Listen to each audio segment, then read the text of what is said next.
I am going home for the holidays. I have not been home since Mother's Day when I burbered up on my mama and, you know, gave her gifts because her birthday is also in May. And my mama turned 60, so I went and visited for Mother's Day and for her birthday. And I have not been home since May. Before May, I don't even remember the last time I went to visit home. I think it was the summer of last year. Was it even last year? I don't remember, but I'm going home for the holidays.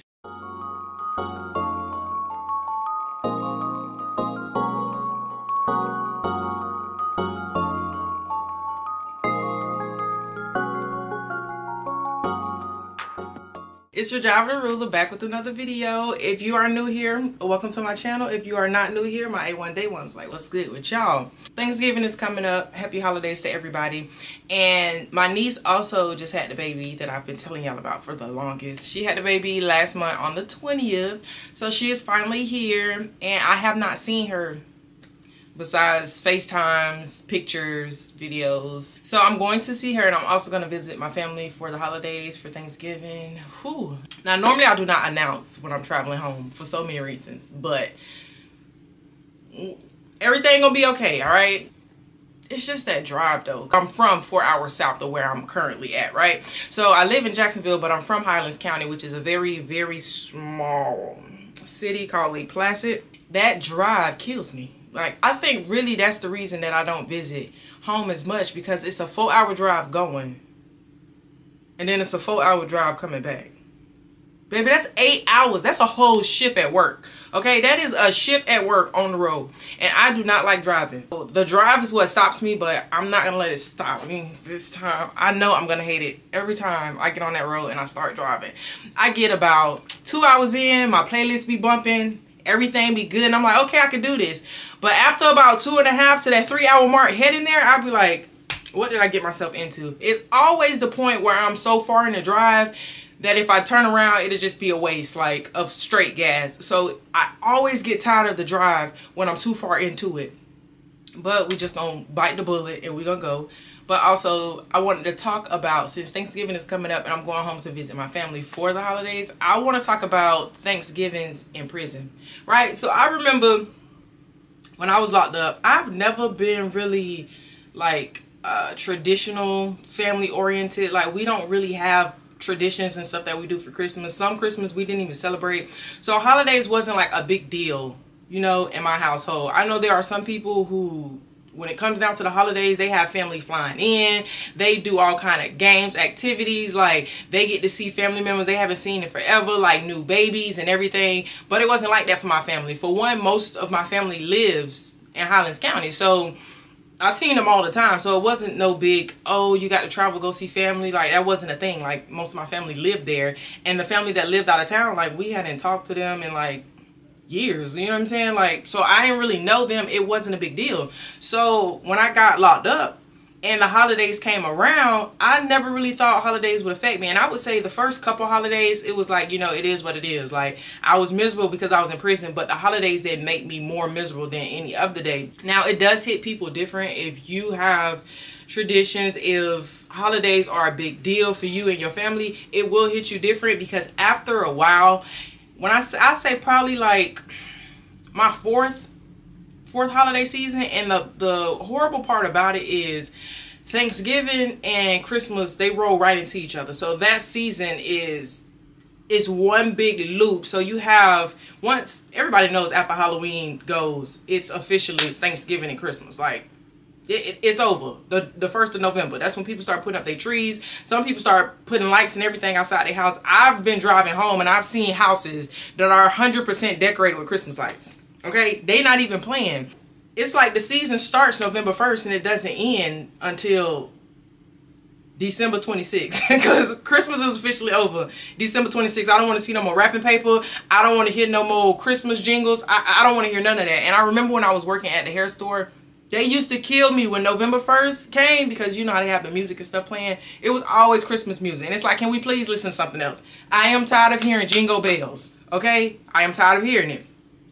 But once November 1st hits, you can tell like it starts to go downhill. You know, that's when the visitations, when people have visitation, because you can have visitation on holidays and weekends, right? All major holidays, all major federal holidays and weekends. So once November 1st starts to hit and you see people come back from visitation, like they are a lot sadder because people are talking about the plans they have for the holidays. And then some people that normally get visits don't get them around the holidays because their family is traveling, so they can't come see them.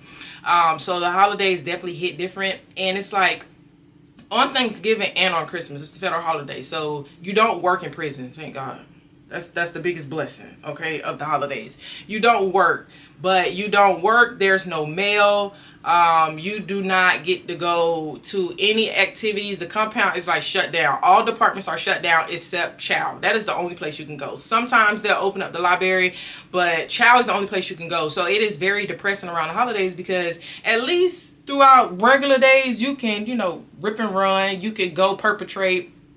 You can go hang out on the yard with your friends. You could try to go sneak into other yards. Like you can go sneak into your friend dorm or your girlfriend dorm or whatever it is that you're doing. Like you can travel and ship your canteen. Like if you got to pay for something, you can go take stuff everywhere. Like business is moving as usual, so you can move around. Like you can be in the hustle and bustle and not have to sit around and think about anything. But during the holidays, you in the dorm, like there's nothing for you to do. There's nowhere for you to go. So it is very sad around the holidays. And it's like, it started affecting me after a while where it was like, you know, I wish I could go be with my family. I wish I was getting some visits. Like it is very, very sad. Now, what I will say is you do have people in prison, because I've met some really good people behind those gates. Now, I've met some really horrible people too, that you look at them and it's like, I see why. I see why you here. But you also meet some really good people. Like some of the realest people I've ever met, I've met in prison.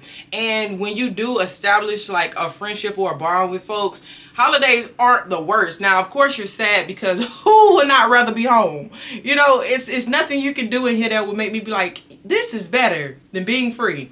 Okay, so by no means does it take away from that, but you do different things. Like if you're in the dorm with your friend, y'all will cook a meal, you know, they decorate in the dorms. For Christmas, you buy each other gifts and stuff and you wrap them. And so on Christmas, you do get gifts if you have those kind of friends. But it is very sad. And I remember we was going to chow, right? So on the holidays, they feed you better. So they kind of feed us, you know, dog food. Okay, it's horrible, right? So on the holidays, they attempt to feed you better. And I will say the holiday food is better. Like they'll, you know, have stuffing. They'll have cranberry sauce. Y'all know what I'm talking about, the cranberry sauce. They'll have sometimes ham. They'll have baked chicken. Sometimes they'll barbecue the chicken. They'll have like greens. They'll do macaroni. And they'll actually like, you know, cook it for real. You know, cook it for real. So you always look forward to that holiday meal, right? So I remember we was going to the chow hall. And the thing about the holidays is you get up and you get cute regardless if you're going anywhere. Like, it's the holiday, okay? You want to feel like you celebrate the holiday. So you get up, you know, you brush your hair, you do your eyebrows, you put on your good uniform and all of that. And it's like a fashion show. Going to chow, because that's literally the only thing everybody has. And when you go to chow, you try to prolong it. You try to wait on dorms and everything because you want to be outside as long as possible, because once you get back inside, it ain't no coming out. So we was going to chow, right? So we done sat around for hours waiting on our dorm to get called, and they finally call our dorm for chow, right? So they're like, you know, chow time, everybody line up on the door. When I tell you for the holidays, lunch takes so long because that's when they feed you the good meal at lunch, not at dinner.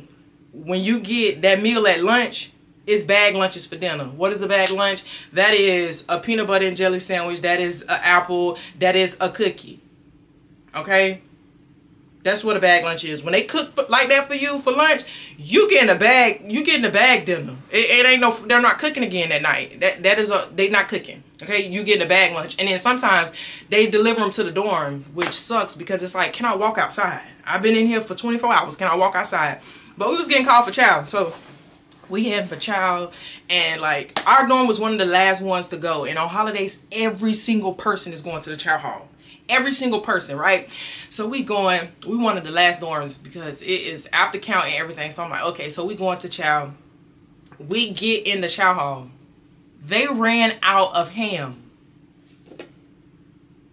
There was no ham in the chow hall. So we get in there. They don't tell you this in the dorm. It ain't like, sometimes they will make call over the intercom and tell you there's no more blah, blah, blah, blah. So if that's what you was going for, you don't even waste your time.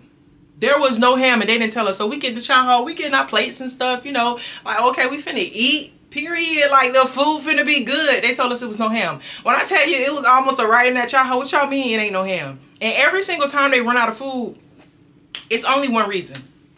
Well, two. One of them is somebody just don't feel like cooking extra. It's like when you go to fast food and you know they getting ready to close. Like if they close at 8 and it's like 7:15, they don't want to drop no more chicken. Like you didn't run out. Okay, it's chicken in the back. I used to work at fast food. I used to work at KFC. And honey, after a certain time, we did not want to drop food because it's like if I've already cleaned that and you come in here talking about no, only thing we got is this and that's it. Everything else we out. So one, somebody didn't feel like cooking. I'm gonna need y'all to get up off your behind, go drop that meat and cook it. Okay, I don't know what y'all got going on, but y'all need to be back there cooking. Okay, it's the holiday. Find some ham, right? So that's reason number one. Reason number two, which is the most likely, this is the one that happens every single holiday, which is why people hate being called last for chow. The people in the kitchen, the inmates, they stealing the meat and selling it in their dorms and selling it on the compound. You will not have ham at chow, but guess what? You can find somebody who work in the kitchen and you can buy ham from them.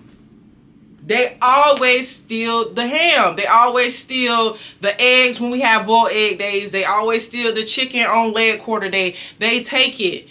They take it and they sell it on the compound. So if you last, you're not getting no food. So we got to the chow hall and they talking about it was no ham. When I tell you we was ready to fight because we know it's ham back there. We know it happened. Like don't just come out here and be talking about y'all ain't got no ham. And then it's the inmates that serving you. Like there is workers, like, you know, free world people in the back that's like overseeing, making sure ain't nobody putting nobody in the grease or making sure ain't nobody running around with knives and pots and trying to, you know, it's people back there monitoring. You do have a culinary staff, but it's inmates serving your food, it's inmates cooking your food, it's inmates dropping your food, it's inmates doing all of that. Like the inmates do everything in the kitchen. It's just literally somebody in there supervising them, right? So they, oh, you got an inmate, oh, it ain't no more ham. Y'all better find some. What you mean ain't no ham? And it's like, you know, the people who really be stealing stuff because every single holiday, every time it's something good, they always the one on the compound talking about, I got eggs, I got chicken, I got garlic, I got sugar. It's always the same people. So it's like, girl, if you don't go back there and find some ham, when you come outside, I know something. So we was about to riot. We got in there was no ham. And it's like the food was still good. But baby, I wanted some ham. Like, that ham do be busting. Like, I really don't know if it be busting or if I was just incarcerated and deprived. So it seemed like it was busting. But that ham used to be busting. But that is my holiday story. I will be going home for the holidays. So I'm going to take y'all with me. Of course. Like, I'm going to let y'all see where I grew up. I'm gonna actually go on the street I grew up and show y'all the place where I grew up. Like last time I went down there, I went and I was like looking and I was like, dang, that's crazy. Like I really used to live right there. So I'm gonna take y'all around, let y'all see my hood, where I grew up, the streets that, you know, influenced me or whatever. But I love y'all. Y'all be easy. Happy holidays to all. And I will see y'all again on Thanksgiving. Period.